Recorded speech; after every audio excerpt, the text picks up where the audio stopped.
Welcome, everyone, back to Gulfstream Park. I'm Lafitte Pinkai, Randy Moss, Florida Derby winning jockey John Velazquez. John, thanks so much for stopping by. And wow, what a performance by Orb today. And now on to the Kentucky Derby for him. How did he feel underneath you this afternoon? It was perfect today. You know, he broke a little slow. I had to put him into the race a little bit. I knew the pace wasn't going to be too fast like we had last time out, so I wanted to make sure that I was close enough in the pace today.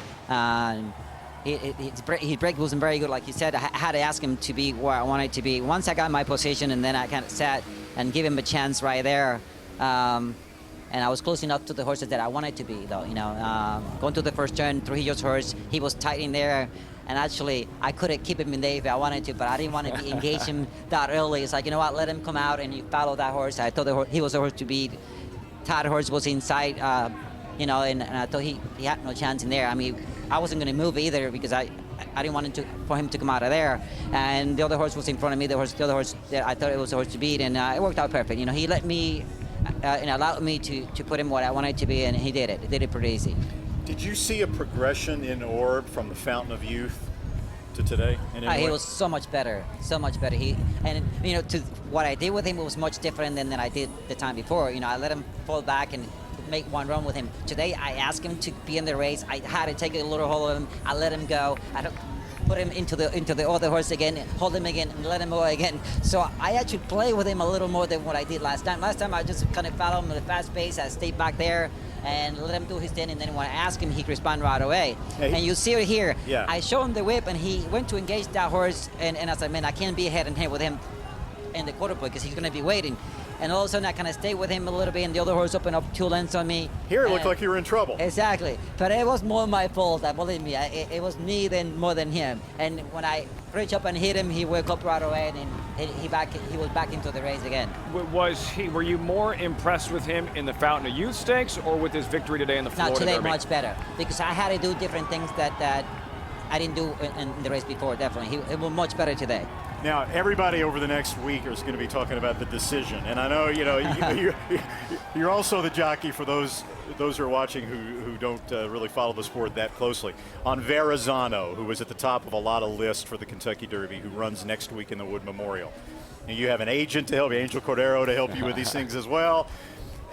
Talk about that potential minefield there between Orb and Verrazano. It's going to be it's nerve-wracking for my agent right now. I mean, he's really nerve. I'm telling you, when we won, he didn't want to even see me. He didn't want to say anything to me. No, listen, I was committed already to drive Verrazano. He needs to come back and win impressively, and hopefully he comes out of the race well, and this horse as well, actually. And then hopefully they give me enough time that we can make it a right decision. You know, like you guys know, I mean, 3 years prior, I mean, I went to the Derby living to the Derby with a favor. Neither the 3 horses made it. So I'm hoping they give me the opportunity to wait a little longer and make sure the horses work and make a decision then, and hopefully choose the right one. He's already won 1 Kentucky Derby, Animal Kingdom back in 2011, and 5 wins this afternoon. John Velazquez in the Florida Derby with Orb. Thanks so much for taking the time, John. We appreciate it, man. Congratulations. Thank you. And as we said, a date with Verrazano next week for the Wood Memorial. Winding things down here at Gulfstream Park following this Grade 1 Florida Derby, and there's been so much attention on the points and this second leg of the championship series with 100 points going to the winner. And you know, Orb is in. He had plenty of points coming into this following the victory in the Fountain of Youth Stakes. They were 50 on that afternoon. Now the current point leader with 150.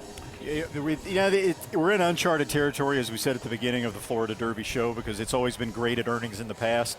And so 150 for Orb. You had the horse of Coolmore's that won the UAE Derby, right. Lines of Battle, who now has 100 points.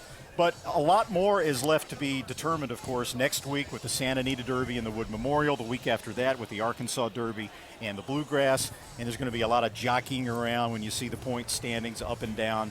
And, you know, it's early right now in the whole shebang with all those races still left to go. But it's interesting now, the way this whole thing is developed in this new point system, seeing it actually unfold for the very first time. What is the biggest difference you're noticing from the graded stakes earning system? I know it's early, and to the point system, what we're experiencing this first time around? Well, easily the biggest difference is that 2-year-old racing no longer matters anywhere nearly as much as it used to. We've got 6 or 7 horses right now who would, in a normal year, in a past season, with graded stakes earnings being the criterion, would already safely be qualified as being into the Kentucky Derby, and now they're at this point they're on the outside looking in. Now, the other part of that is that right now those horses really don't belong in the Kentucky Derby. So I think we're going to get a more representative field with the point system than we used to get with graded earnings. I'm a fan of the fact that Churchill Downs chose to change it. It needs to be tweaked. The Breeders' Cup Juvenile needs to count more. The Illinois Derby needs to be put back in and all those things. But they needed to do something because they were losing control of the whole graded earnings process with the Delta Downs, the Delta Jackpot, with the Sunland Derby, and all those purses getting extremely high. And what a major story that's going to be. Shug McGahee back in Kentucky trying to win his first Derby. Again, he did finish second back in 1989 with Easy Goer running second to Sunday Silence. As we go back to Christina Blacker and Joe Christofek, and what a day of racing on the 3-year-old front, guys. Revolutionary in Louisiana, Orb here in South Florida. Thanks, Lafitte. It was a fantastic day of racing. Obviously, there's a lot going on with the horses, but there's a lot going on socially as well. It was like a party atmosphere today, Christina. This place was jammed like a sardine can, and we're standing in front of the ABRV, and there was a lot of action going on here as well. Yeah, it absolutely was. This is my first time taking a look at the ABRV, and it's packed and stocked with our ambassadors. We have a few of them to your right here, Joe, and we want to know how the day was going, so let's check in with them and see how they did this afternoon with the fans. All right, let's find out. We're going to talk to John Cox and Victoria Garofalo. John, let's start with you. Talk a little bit about the entire concept from the time you got this job to the actual experiences that you've had over the course of the last few weeks, talking about racing to people who aren't very familiar with the sport. Well, growing up a racing fan my entire life, I mean, this is a dream job to me, Joe. We've been so excited and so fortunate to have such great fans get involved with the game, and we've really come a long way in just these first two trips we've had. So it's exciting, and we've made a lot of new fans so far. So. And Victoria, when people come up to you and they're curious, because if I saw this bus somewhere, I'd be curious myself. Yeah. What do you talk to them about? How do you explain horse racing? Why do you tell them that it's something that they should experience on a regular basis? Well, it's just easy to tell people to come enjoy horse racing because there is literally something for anyone. Whether you want to come out just to look pretty or you want to go have a couple of drinks with your friends, there's nothing that you can't do, and there's nothing that you can't enjoy out of a day at the races. And it literally is one of the greatest ways to spend your day. It's a very social sport. We know that. The ABRV makes it interactive. The bus, which was actually in South Beach last night, and essentially the whole purpose of America's Best Racing, it's educating new fans. And it's getting new fans to be enthusiastic and interested in the sport of kings. And look, last night, that's bringing the racing to people. And I think, Randy, it's a step in the right direction because one of the difficult aspects about racing fans is understanding the sport. The daily racing form can be a very intimidating, it's hard to read, it's not easy. What America's Best Racing does and what the bus is all about, touring the country, again, the knowledge for people who might be interested in the sport of horse racing. And they're doing it right going to places like South Beach. That'll get it done. The Clevelander, right? You know when Lafitte and I found out about the party last night at the Clevelander? This morning. We're gonna have to tweak that process a little bit too, like, to make sure we go to all these. We completely missed parties. out on the party in South Beach. It was a great time, though. Good party in New Orleans today as well, celebrating the 100th anniversary of the Louisiana Derby. And let's take a look at the race from start to finish. You had 14 of them. You knew traffic was going to be an issue.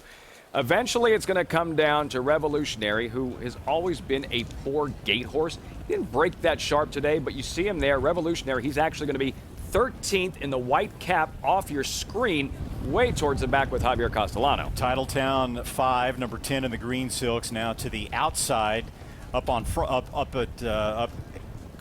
co-leader right now, setting the pace along with number 1, Hip 469. The two horses coming out of sprint races. Meanwhile, Revolutionary out of the picture. I mean, he dropped way back with Javier Castellano, as Lafitte said. At this point, Javier is getting Revolutionary off of the rail. So the next time you see those white Windstar Farm Silks come into the picture, Revolutionary is going to go from being down on the inside to being way out in the middle of the racetrack. And that's where he'll stay all the way around the second turn as he makes a big move. Bob Baffert's Code West could not have drawn up a better trip, sitting third off of two dueling leaders. We saw how tough he was in the Risen Star Stakes. no excuses for him today. No excuses for him. Palace Malice making a move now in fourth down on the inside. Did run into some traffic trouble. And look on the far outside now, the White Silks. That is Revolutionary. Now, he's 5 horses wide or so right now. So in contrast to, let's say, Palace Malice, he's given up 3 or 4 lengths in ground loss as Revolutionary circles the field. A lot of horses can't overcome that, even though they have a clear pathway out there. So you see Revolutionary, you can count the paths at the top of the lane. He's maybe out there 6 wide or so as they turn for home. Revolutionary is going to forge to the front, and it looks like he's going to be home free. But far outside of Revolutionary now is My Loot and Sean Bridgemohan with a white noseband. And My Loot right here, I think actually gets in front of Revolutionary. But the mark of a good horse is how they respond in a gut check battle like this. And look at Revolutionary reach out, stride out as they come to the wire. He not only gets that margin back and defeats My Loot, but as they galloped out after the race, he really galloped out strongly, and that's what you want to see. There he is. Look how far he is in front right now. That's what you really want to see, of course, with the 1.25 miles looming on the horizon. Javier Castellano, last year, he had a choice to make early on in the season between Algorithms, Union Rags. He stuck with Algorithms, had to sit on the sideline and watch John Velasquez win the Belmont with Union Rags. We'll see what kind of damage he can do in this year's Triple Crown with Revolutionary. Katie Michelet at Fairgrounds with Javier Castellano following that winning ride. We're here with the winning rider of the Louisiana Derby. This is rider Javier Castellano. Javier, you did a great job keeping this horse out of trouble compared to his last start. Did the race unfold the way you expected it? I really did. The way I handicapped the race, a lot of horses in the race, we can see 14 horses. My horse is not really close to the pace. He usually come from behind horse. I really like the way he did it because that's the kind of horse you're looking for the Derby. Because in the Derby is 20 horses, you got to come from behind horses, and he learned a lot. The last race and this race, he very mature, he grew up mentally, he be prepared for the big field, and the way he did it, he handled so well. I like those kind of horses, very, very mature. Absolutely, it'll prepare him for his biggest race of his life. Of course, that's the Kentucky Derby. He's guaranteed a spot now with those 100 points. So, are you looking forward now to his biggest race? Absolutely, I'm looking forward. I'm being blessed and part of the connection, Mr. Pleche and Winston Farm, the owner, give me an opportunity to ride the horse. I'm looking forward big time. And you must be really enjoying yourselves today. You managed to win both of the 3-year-old races here at the fairgrounds. Be proud, you know, I've been very blessed, very thankful, appreciate for the opportunity. All right, congratulations, Javier Castellano aboard Revolutionary in the Louisiana Derby.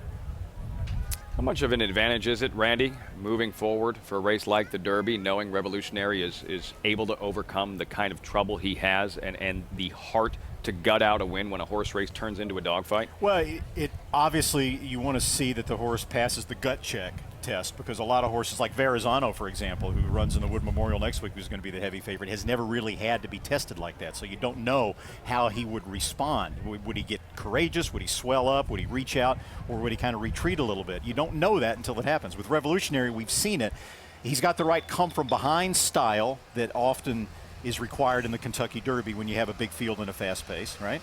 And he's already beaten a big field, a 14-horse field in the Louisiana Derby. So those are good. Windstar, Super Saver, Drosselmeyer having won a Belmont Stakes. We'll see how good Revolutionary is and if he's ready for prime time in the Derby in 35 days. As we go back to Joe Christofek with more on America's Best Racing and Racing 101. Joe. Well, thanks, Lafitte. And yes, the ABRV, its goal is to introduce people to horse racing, but once you get people to the racetrack, you have to educate them and develop the fan base and get them comfortable with the product. And Christina Blacker, you grew up in horse racing. You've been familiar with it your entire life, but a lot of people walk into the racetrack, they look around, they love the horses, they love the concept, but they really don't understand it. Developing the fan base is very important. It absolutely is, and I was watching you guys do that earlier this afternoon. Handicapping can be a lifelong process. I'm still learning, you're still learning, so those new fans to the racetrack that the ABRV might attract, you then have to help them out and take baby steps. Start with a win bet, maybe an exacta. Teach them to have a little fun at the races, and if they want to pick horses on colors and names, then so be it. Sometimes beginner's luck will get them involved, but I love what you guys are doing with educating the fans. Well, thanks, Christina. There's a lot involved in educating the fans, and like you mentioned, it's one step at a time, and one of our premier educators from Horse Player Now is Brandy Good. And Brandy, you are out in the trenches today. You've been on several of our events across the country. What is it like to talk to people about horse racing and get them familiar with the process and get them comfortable?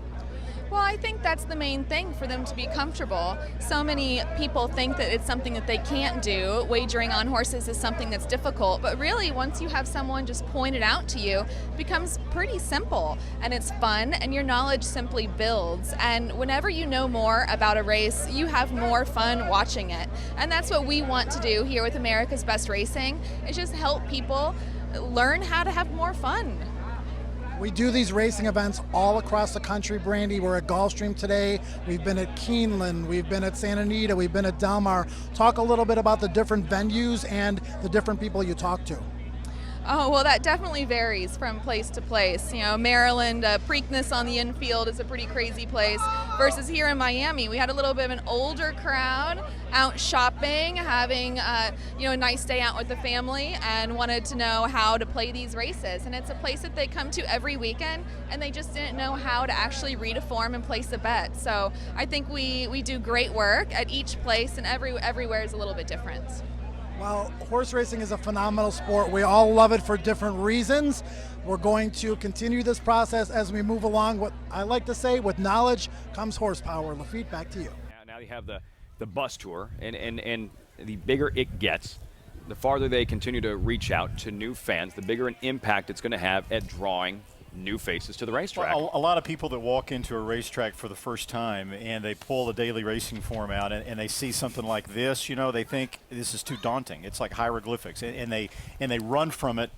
But when they learn a little bit about it, and they learn the ABCs of being able to just even slightly decipher something like this, it fascinates people. It really does. I mean, I've seen people in all walks of life. The more they learn about horse racing, the more they want to know about it. And I'd say this is a good step. You also learn, as opposed to trying to crack a racing form at home, something you've never looked at before, when you have someone come out to the track and experience it for themselves, and the atmosphere and the energy and the social aspect, that's how people really get attracted to the game. Actually going to a racetrack and experiencing it, and then you take the interest and want to learn what all this in the racing form means. My son John went to high school in suburban Dallas, and he began taking groups of his friends at Coppell High School in Dallas to Lone Star Park. They knew nothing about horse racing. He would take a couple at a time, explain how to read the form, things like that. By the time they graduated from high school, there was about a dozen, maybe 15 hardcore high school horse racing fans that would not actually knock on his door and say, hey, let's go to the track, So I think you're right. If you have somebody with you that can help, like Joe, sure, that can help explain things like this, it really adds to the enjoyment level of the sport. And the Kentucky Derby should be on everyone's bucket list. Absolutely. Plain and simple. 5 weeks from today is our road. It twists and it navigates, and through next weekend we have the coast-to-coast coverage of the Wood and the Santa Anita Derby, also Bluegrass Arkansas Derby. First Saturday in May 4th, Kentucky Derby 139. We'll see you next time.